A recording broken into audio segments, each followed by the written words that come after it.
fastest lap was done by Ollie Caldwell. We were pretty much up there in every single session, fastest or second fastest with both cars. We qualified where we thought, bearing in mind the 25 car's got 2 novices in it, with Michael being his first P2 race and Valerio being his first P2 race. Brighton did a really good job because it was super close. We started the race off with both the bronzes. They sort of went round where we thought we were. They didn't make any mistakes, brought the cars in. But there was a lot of full course yellows, virtual safety cars, so it kept it all bunched up. So we also ran line astern a lot, which was a bit annoying because I think we were being careful not to touch each other. And for that reason, you end up, the car behind gets aero washed because it was quite easy for it to keep up. And we used our tyres up. That was the other thing. We didn't learn anything from the first 2 stints with Oliver or Valerio because the bloody virtual safety cars, there were so many of them, and full course yellows, we didn't use the tyre. Now, if we'd have seen something, one thing we can do is, when we change tyres, is change the pressures. That gives us balance shifts. In the, when the race really started, was when Alex and Molt got in. And like Molt said, it was really funny because he was driving around being mindful, looking after the tyre, thinking that he was going to go, do the second pit stop, open the cupboard up, and there's going to be a cupboard full of pace. And his comment was, well, he got into the second stint, opened the cupboard up, it was bloody empty.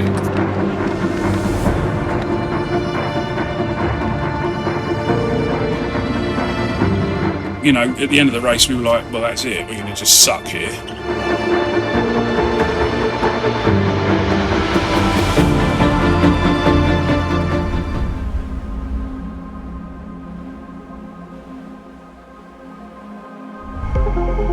So we had a good chat on Saturday night with the engineers, drivers, sat down, made plans, had very good understanding of what we thought was wrong, and made big changes on both cars. Both identical. Did morning warm-up, which you saw on Sunday morning, and we were quickest and I think 4th. So from a more technical point of view, because we have a bit more understeer, or 1 lap pace, alright, we were fastest in the morning warm-up, meant we if we had gone back to the other day's setup, we'd actually been a little bit quicker, but it would only be 1 lap because the car was more on the nose. Both Alex and Molt were very happy. Both drivers said, yeah, that's exactly what we need. Ultimately, we felt the overall pace, 1 lap pace, wasn't as good, but the balance was in a position where it looked after the rear tyres, which is what we needed to do. So we had a bit more understanding. Started the race, bronzes went off. Crichton did a really good job doing what he's doing. He's quite impressive, really. Bearing in mind just how brutal the car is to drive. Algarve Pro Racing's 25 and 20, the hands of their 2 bronze drivers, Michael Jensen and Crichton and Tudis. He overtook went up the inside of several cars, but where he did that, he then misses the brake point because he's looking for his markers, and then he's looking, where am I bringing the brake? Well, there's a GT car in his line of sight, so where he's looking to brake, he can't see it because he's got a Porsche door in the way, and next thing is he just brakes 5 minutes too late and then just sails off through the gravel.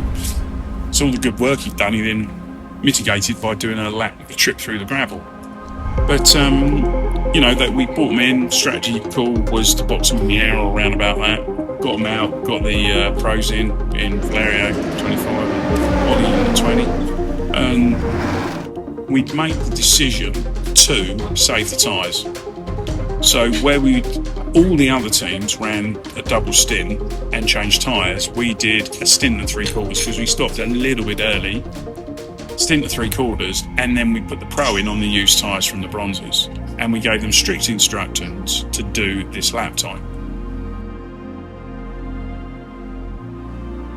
So we're just still going to wait to see how this is all going to cycle through. Stewie Cox. What was annoying for us is we were doing very well at that point, and then the bloody weather started to become a variable. And we were looking at the radar, which everybody has, and we were thinking, well, it's meant to be raining now because the weather, it showed the cloud was directly above us, but it wasn't. So we continued with our strategy, and I believe I can't remember exactly, but I think there was some debris on the main straight, which then preempted a virtual safety car.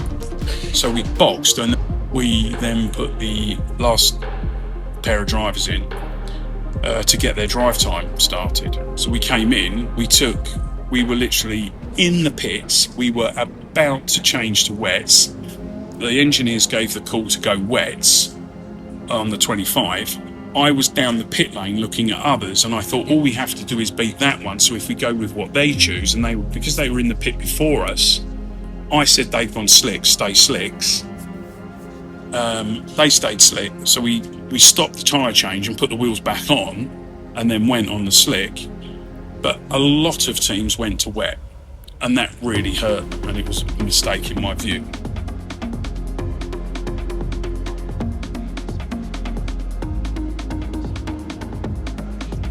The 20 car box the next lap, they went slick, carried on, and that we gained a lot of positions. The only one we didn't get any positions to is RD, but we immediately overtook them, and Molt got into the lead.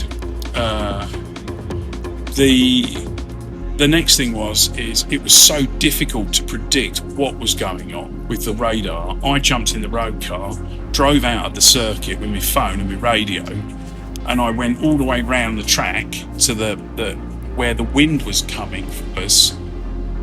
There were sort of tiny clouds that you see had water in, but it wasn't raining, and directly by that, where the wind's coming from, it's clear blue sky. I'm out there sending messages, stay out, it's slick, just giving them as much WhatsApp message as I could. I'm more of a flag person than a radar person, and if we'd have followed what the radar said, we'd have lost position and did what everybody else did. And then I noticed the flag, which was coming directly towards me, started to change direction, and it was like kaboom, the heavens open.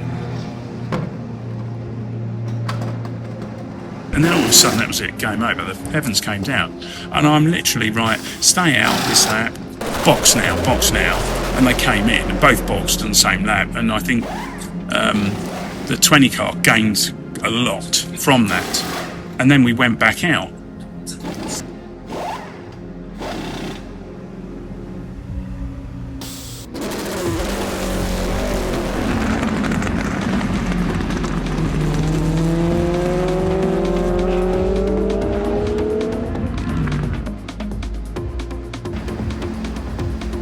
Literally 3 or 4 laps after that, unfortunately it got red flagged because the 20 car was catching the R&D car hand over fist. That is Malte Jakobsen. He's looking increasingly happy with his lot. Why wouldn't he be? From his point of view, I'm sure, yes indeed. The race will not resume. The race will not resume. Well, that's it from Gwen Borsier. Yeah. And that is the emotion for the Algarve Pro Racing team.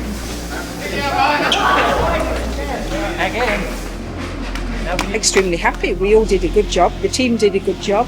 The drivers did a good job. I mean, I still think with Molt's pace, regardless of whether the red flag happened or not, we was gaining a big lead. So I still think we'd have been up there. And they seem to really like that PT car. There's our winners. It is Valera Incella. It is, excuse me, it is Malte Jakobsen bringing it home, and Michael Jensen. Sam Cox it will be, representing her team, together with husband Stu.